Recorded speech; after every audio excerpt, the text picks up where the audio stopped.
Welcome to G Fun Facts Online. Today, we're digging into the unseen world beneath our feet, our farmlands, or agroecosystems. They give us food, but what if I told you there's a hidden drama of nutrients, metals, and pollutants playing out in the soil? It's a complex dance that affects our food, our health, and our planet. Let's get into it. So where do these uninvited guests, trace metals and organic pollutants, come from? Some are natural, like from weathering rocks. Think of it as Earth slowly releasing its elements. But, surprise, surprise, human activities are major contributors. Agricultural practices themselves are a big one. Phosphate fertilizers, they can carry friends like cadmium, manure and biosolids. Useful, but can also sneak in metals, pharmaceuticals, and hormones. Pesticides and herbicides, by design, are toxic, and some older ones even had metals. Irrigation water, especially if it's recycled or from iffy sources, can be a pollutant taxi. Even soil amendments like compost or sewage sludge need careful watching. Beyond the farm, industrial emissions can travel far and settle on fields. Urban runoff, think car emissions and your discarded face wash, can also find its way. And finally, anything released into the atmosphere can be deposited far and wide. It's a real cocktail. Once these substances are in the soil, it's not like they just sit there. A whole series of complex processes, a biogeochemical dance, kicks off. For trace metals, they can stick to soil particles like clay or organic matter.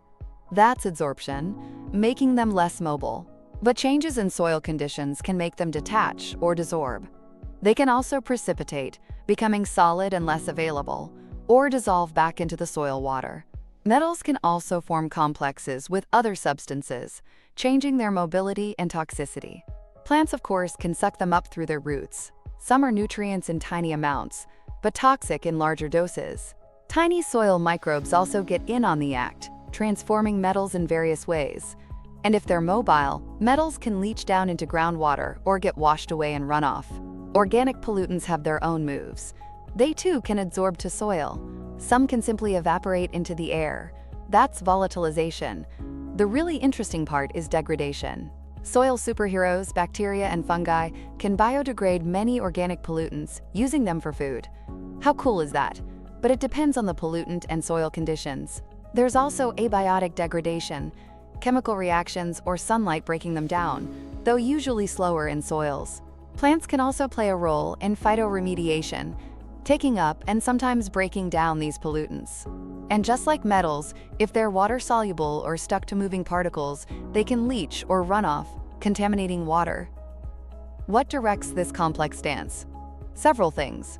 Soil properties are huge: pH, organic matter, clay content, oxygen levels. Think of pH as the soil's mood.